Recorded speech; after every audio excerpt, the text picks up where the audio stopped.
Il y a quelque chose en toi que peu de gens comprennent vraiment. Quelque chose que certains ont peut-être mal interprété. Qu'ils ont peut-être appelé de la froideur, de l'arrogance, de l'indifférence. Cette façon que tu as de ne pas vraiment avoir besoin que les gens approuvent ce que tu fais, ce que tu choisis, ce que tu es. Tu prends une décision et tu n'attends pas que quelqu'un te dise que c'est bien. Tu choisis une direction et tu n'as pas besoin que les gens autour de toi valident ce choix pour te sentir en paix avec lui. Tu sais ce que tu penses, tu sais ce que tu ressens, et cette connaissance ne dépend pas du regard des autres pour exister. Et pendant longtemps peut-être tu t'es demandé si c'était normal, si ce manque de besoin d'approbation était quelque chose de sain ou quelque chose d'autre. Si c'était de la force ou de la distance. Si c'était de l'autonomie ou de l'incapacité à te connecter. Ce soir, je vais te dire ce que c'est vraiment. Carl Jung a passé sa vie à cartographier les structures profondes de la psyché humaine, et parmi les choses les plus rares qu'il ait observées dans toute une vie de travail clinique. C'était ça, cette capacité, cette vraie capacité, pas la performance de l'indépendance, mais l'indépendance réelle, à ne pas avoir besoin du regard des autres pour savoir qui on est. Il avait un nom pour ce que ça révèle. Et ce nom va changer la façon dont tu te vois. Reste jusqu'à la fin. Commençons par une observation honnête. Le monde est fondamentalement organisé autour de l'approbation, pas de façon cynique ou malveillante, mais structurellement. Depuis l'enfance, nous apprenons que certains comportements méritent des récompenses, des sourires, des compliments, des bonnes notes, des applaudissements, et d'autres méritent de la désapprobation. Et progressivement, la plupart des gens développent quelque chose de très humain et de très compréhensible. Un besoin de ce regard approbateur. Une sensibilité à ce que les autres pensent. Une façon de calibrer leurs choix, leur comportement, leur façon d'être en fonction de ce qui sera bien reçu, de ce qui sera approuvé, de ce qui maintiendra l'harmonie sociale et la validation externe. Ce n'est pas une faiblesse, c'est une adaptation. Une adaptation qui permet de vivre en société, de maintenir des relations, de naviguer les structures collectives.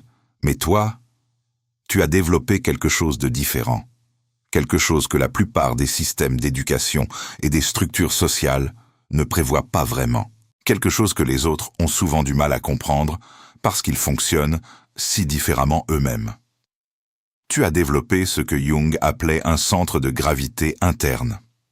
Un point d'ancrage à l'intérieur de toi-même, dans tes propres valeurs, ta propre perception, ta propre connaissance de ce qui est juste pour toi, qui ne dépend pas de la validation externe pour rester stable.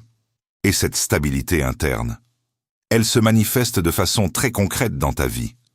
Tu prends des décisions sans ressentir le besoin d'une approbation collective. Tu maintiens tes positions même face aux désaccords, si tu crois en elles. Tu peux être critiqué sans que ta perception de toi-même s'effondre. Tu peux ne pas être compris sans que ça remette en question ta façon d'être. Et pour les gens qui fonctionnent autour de l'approbation externe, cette façon d'être peut sembler étrange, froide, distante. Mais ce n'est aucune de ces choses. C'est quelque chose de beaucoup plus rare et de beaucoup plus précieux. Et c'est exactement ce que je vais te révéler ce soir.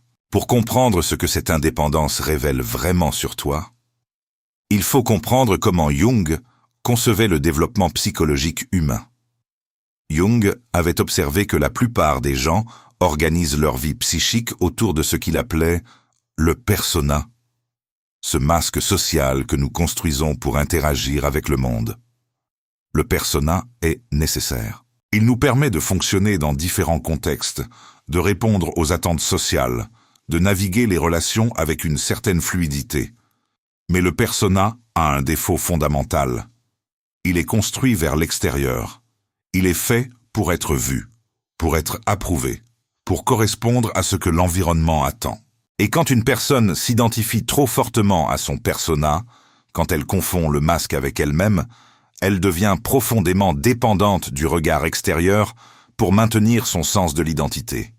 Parce que si le masque est tout ce qu'elle a besoin que les autres lui confirment que ce masque est bon, que ce masque est acceptable, que ce masque mérite d'être là.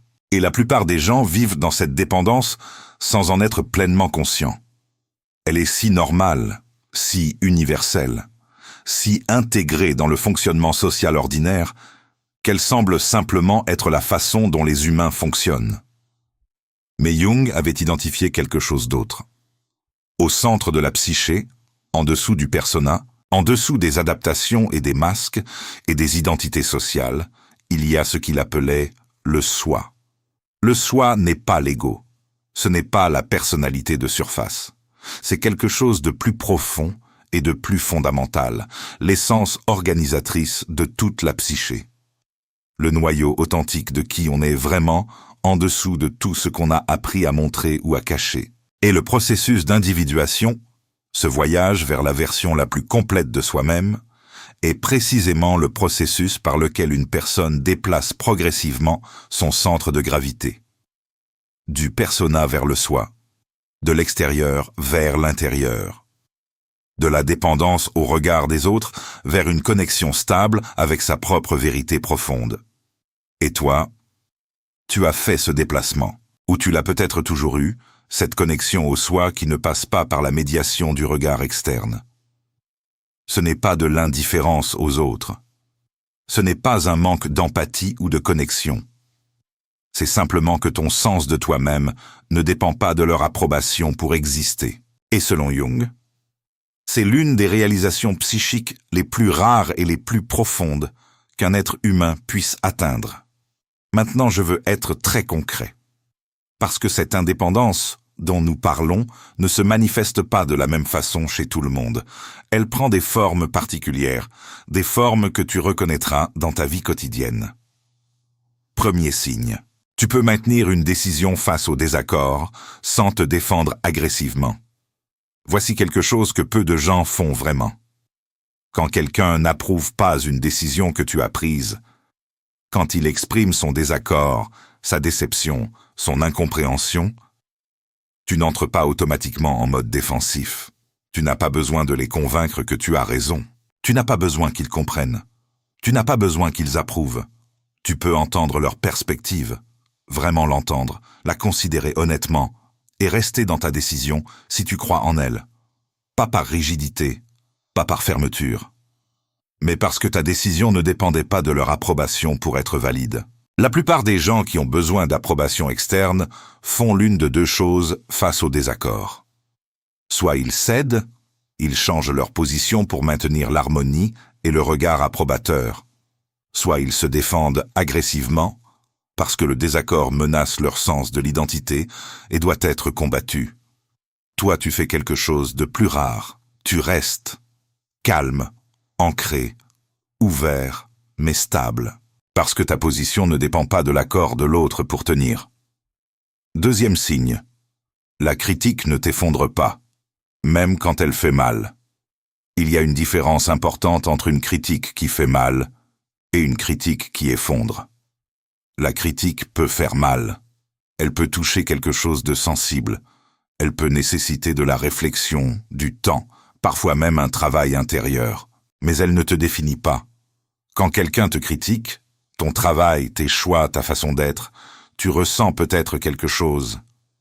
De la tristesse parfois, de la déception, peut-être même de la colère, mais tu ne t'effondres pas, tu ne perds pas le fil de qui tu es, tu ne remets pas en question ta valeur fondamentale. Tu ne passes pas les nuits suivantes à te demander si cette personne a raison sur tout ce que tu es. Tu évalues honnêtement. Tu gardes ce qui mérite d'être gardé. Tu laisses le reste. Et tu continues. Jung aurait dit que c'est le signe d'une identité ancrée dans le soi plutôt que dans le persona. Parce que le persona peut être critiqué et détruit. Mais le soi, cette vérité profonde de qui tu es, ne peut pas être effacé par le regard d'une autre personne. Troisième signe. Tu choisis selon tes valeurs, même quand personne ne te regarde. C'est peut-être le signe le plus révélateur de tous. Parce que la vraie mesure d'un centre de gravité interne, ce n'est pas comment tu te comportes quand les gens regardent, c'est comment tu te comportes quand ils ne regardent pas.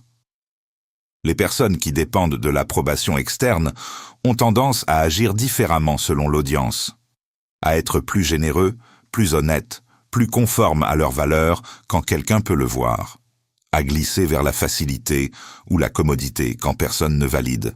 Toi, tu fais à peu près la même chose dans les deux cas. Pas parce que tu es parfaite, mais parce que tes choix viennent d'un endroit qui ne change pas selon l'audience.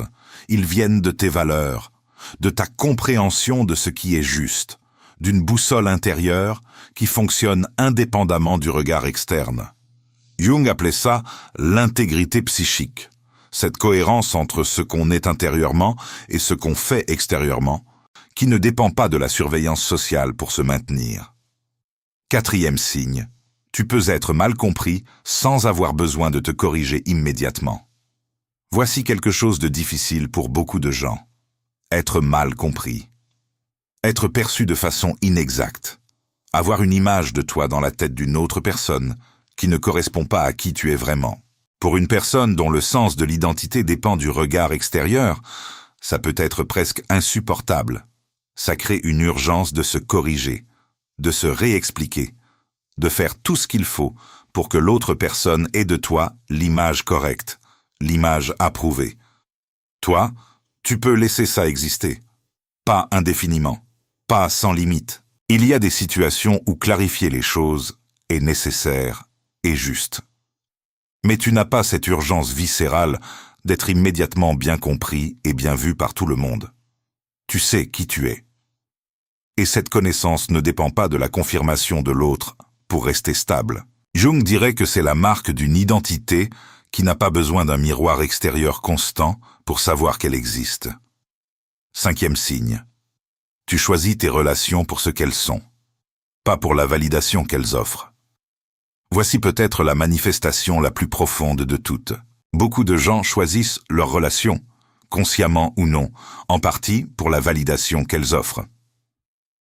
Les amis qui confirment leurs valeurs, les partenaires qui les approuvent, les groupes qui reflètent positivement leur image. Et ces relations ont leur valeur. La validation n'est pas mauvaise en soi. Mais quand elle devient le moteur principal de la connexion, quelque chose de la liberté disparaît. Parce que tu ne peux pas vraiment être toi-même avec quelqu'un dont le regard approbateur est ce dont tu as besoin. Tu dois maintenir la version de toi qui l'approuve. Et cette maintenance est une prison douce, mais réelle. Toi, tu choisis tes relations différemment. Tu cherches la connexion réelle, la profondeur, la réciprocité authentique.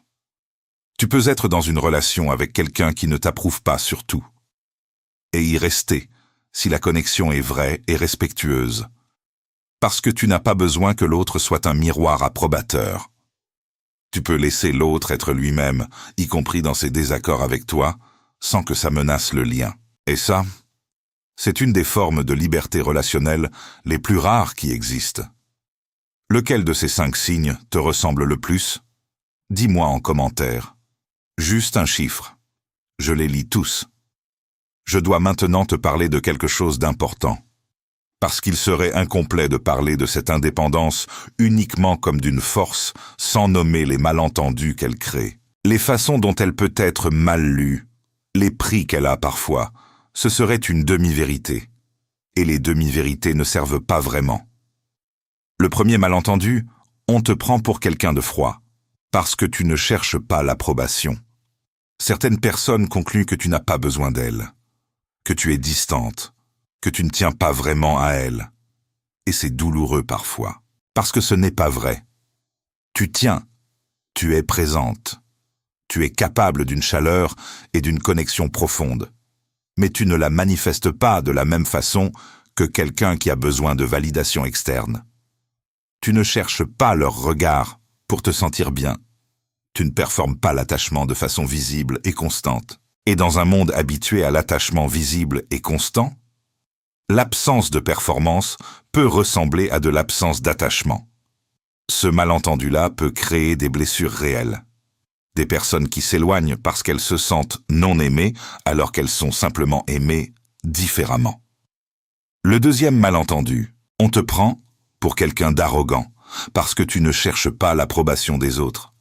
Certains concluent que tu penses ne pas en avoir besoin parce que tu te crois supérieur, que ton indépendance est en réalité du mépris, que ta stabilité face à la critique est de l'insensibilité, que ton manque de besoin de validation est de l'orgueil déguisé. Ce n'est pas ça. L'arrogance vient d'un besoin de se sentir au-dessus des autres. Ta stabilité vient d'un ancrage dans toi-même qui n'a pas besoin de hiérarchie pour exister. Ce sont des choses radicalement différentes, mais elles peuvent se ressembler de l'extérieur, et cette ressemblance crée parfois des incompréhensions douloureuses. Le troisième malentendu. Les gens qui ont besoin d'approbation peuvent se sentir mal à l'aise avec toi. Voici quelque chose de plus subtil. Parfois, ta façon d'être, cette stabilité qui ne cherche pas de validation, peut créer un inconfort chez des personnes qui fonctionnent très différemment. Pas parce que tu fais quelque chose de mal, mais parce que ta présence révèle quelque chose par contraste. Elle révèle leur propre dépendance au regard extérieur. Et cette révélation n'est pas toujours confortable. Alors parfois des gens se distancent, ou ils cherchent à tester ta stabilité, à voir si avec assez de pression tu finiras par avoir besoin de leur approbation comme eux ont besoin de la tienne. Et quand tu ne cèdes pas, ça peut créer de la résistance, parfois même de l'hostilité. Ce n'est pas ta faute. C'est simplement la dynamique qui peut émerger quand deux façons d'être très différentes se rencontrent. Je veux maintenant dire quelque chose qui demande de la nuance. Parce que l'indépendance psychique, ce centre de gravité interne dont nous parlons, peut venir de deux endroits très différents. Et il est important de les distinguer honnêtement. Elle peut venir de la connexion au soi authentique. C'est ce dont nous avons parlé jusqu'ici. Cette capacité à être ancré dans une connaissance profonde de qui on est, à fonctionner depuis ses propres valeurs, à ne pas avoir besoin de validation externe parce qu'on a développé une relation stable avec son propre monde intérieur. Cette forme d'indépendance est ce que Jung décrivait comme une réalisation psychique profonde. Elle est saine, elle est solide, elle est la marque d'une psyché qui a trouvé son propre centre. Mais elle peut aussi venir d'une protection. Il faut dire ça honnêtement. Parfois, ce qui ressemble à une indépendance de l'approbation externe est en réalité une façon de se protéger de la vulnérabilité qu'implique d'en avoir besoin. Si très tôt dans ta vie, tu as appris que chercher l'approbation était dangereux, que tu ne la recevais pas, qu'elle était conditionnelle, qu'elle disparaissait quand tu en avais le plus besoin, alors une façon très sensée de te protéger de cette douleur est de cesser d'en avoir besoin, consciemment ou inconsciemment. De construire une indépendance qui est moins une force qu'une défense. Jung appelait ça l'armure psychique, ces structures de protection que nous construisons autour des blessures les plus profondes pour ne plus jamais avoir à les ressentir. Et la différence entre les deux, entre l'indépendance comme force et l'indépendance comme défense, ne se voit pas toujours de l'extérieur. Mais elle se ressent de l'intérieur. L'indépendance comme force te rend libre d'aller vers les autres sans besoin. Libre de recevoir leur validation quand elle vient sans en avoir besoin. Libre de t'ouvrir à la vulnérabilité parce que tu n'as pas besoin de contrôler l'issue. L'indépendance comme défense crée une distance, une difficulté à vraiment laisser les autres entrer, une tendance à maintenir le contrôle même dans les situations d'intimité. Je ne dis pas que tu fonctionnes d'une façon ou de l'autre. Je dis que la question mérite d'être posée honnêtement. Parce que si ton indépendance est une force, elle est précieuse et rare et mérite d'être honorée. Et si une partie d'elle est une défense, ça aussi c'est précieux à voir. Parce que voir une défense est le premier pas pour pouvoir choisir si on veut la garder ou si on veut laisser quelque chose de plus doux exister à la place. Jung disait que la conscience est toujours préférable à l'inconscience. Même quand ce qu'on voit est difficile. Surtout quand ce qu'on voit est difficile. Supposons maintenant que ton indépendance est authentique, qu'elle vient d'un vrai ancrage, dans ton propre soi. Comment la nourris-tu? Comment la maintiens-tu? Comment t'assures-tu qu'elle reste une source de liberté plutôt que de se calcifier en isolement? Jung avait des réponses très concrètes à ces questions. Premièrement, cultive la relation avec ton monde intérieur. Un centre de gravité interne ne se maintient pas sans attention. Il se nourrit de temps seul, pas de solitude subie, mais de solitude choisie. De ces moments où tu descends vers toi-même, où tu écoutes ce que tu penses vraiment, ressens vraiment, veux vraiment, sans le bruit des opinions des autres, sans la pression de devoir justifier ou expliquer ou adapter. Juste toi avec toi-même.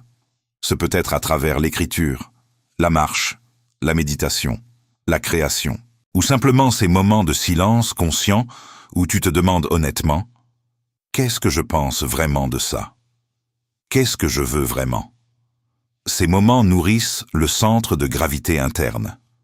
Ils le gardent vivant et précis, plutôt que de le laisser devenir une rigidité sans contenu. Deuxièmement, reste ouvert à l'influence sans devenir dépendant de l'approbation. Il y a une distinction importante à maintenir. Ne pas avoir besoin de l'approbation des autres ne signifie pas être fermé à leur perspective. Les personnes psychiquement autonomes les plus saines que Jung décrivait n'étaient pas celles qui n'écoutaient jamais les autres. Elles étaient celles qui pouvaient écouter profondément, vraiment entendre, vraiment considérer, sans que leur sens d'elles-mêmes soit conditionné par ce qu'elles entendaient. Reste ouvert. Reste curieux des perspectives différentes des tiennes. Laisse les autres te toucher et t'influencer. Simplement depuis un endroit stable, depuis un endroit qui peut recevoir sans se dissoudre. Troisièmement, choisis des relations qui n'exigent pas de toi que tu deviennes dépendant. Certaines dynamiques relationnelles, même involontairement, créent une pression vers la dépendance mutuelle à l'approbation. Des personnes qui ont besoin que tu cherches constamment leur validation, qui se sentent rejetées quand tu n'en as pas besoin, qui interprètent ton autonomie comme un manque d'amour. Ces dynamiques peuvent progressivement éroder ton centre de gravité interne. Pas en un jour, mais avec le temps, dans la pression constante de correspondre à ce que quelqu'un a besoin que tu sois. Choisis des relations qui accueillent ton autonomie, qui peuvent exister sans avoir besoin que tu deviennes dépendant de leur regard, qui aiment ta stabilité plutôt que d'en être menacé. Ces relations existent. Elles sont rares, mais elles existent. Et dans ces relations-là, ton indépendance n'est pas un problème à résoudre. Elle est quelque chose à célébrer. Je veux terminer avec quelque chose de simple, quelque chose que Jung aurait voulu que tu entendes. Dans un monde qui tourne autour de l'approbation, qui récompense la conformité, qui applaudit l'accord, qui valorise la capacité à adapter sa façon d'être au goût du plus grand nombre. Ce que tu as est rare, pas parfait, pas sans ses propres défis et ses propres ombres, mais rare. Cette capacité à savoir ce que tu penses sans avoir besoin que quelqu'un te dise que c'est bien, à faire des choix depuis tes propres valeurs sans attendre un regard approbateur, à rester stable dans ta perception de toi-même, même face au désaccord ou à la critique ou à l'incompréhension.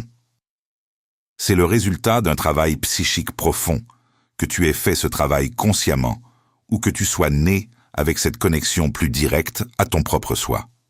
C'est une marque d'individuation avancée au sens de Jung. Et ce que ça permet, quand tu le vis pleinement, quand tu l'honores plutôt que de t'en excuser, est quelque chose de précieux. Ça te permet d'aimer sans avoir besoin de contrôler, d'être présente sans avoir besoin de performer, de te connecter aux autres depuis un endroit de liberté plutôt que de besoin. Pas parce que tu n'as pas besoin des autres, mais parce que tu choisis d'être avec eux librement, depuis ta propre plénitude, plutôt que depuis ton manque. Et les relations qui naissent depuis cet endroit-là, les connexions qui se font entre deux personnes qui se choisissent librement plutôt que par besoin de validation mutuelle, elles sont d'une qualité différente, plus honnête, plus stable, plus vraiment là. Tu portes quelque chose de rare, pas toujours facile à porter. pas toujours compris par ceux qui fonctionnent différemment, mais réel. Et ça, cette réalité stable au fond de toi, qui n'a pas besoin du regard des autres pour exister. C'est peut-être l'une des choses les plus précieuses qu'une âme puisse cultiver dans une vie entière.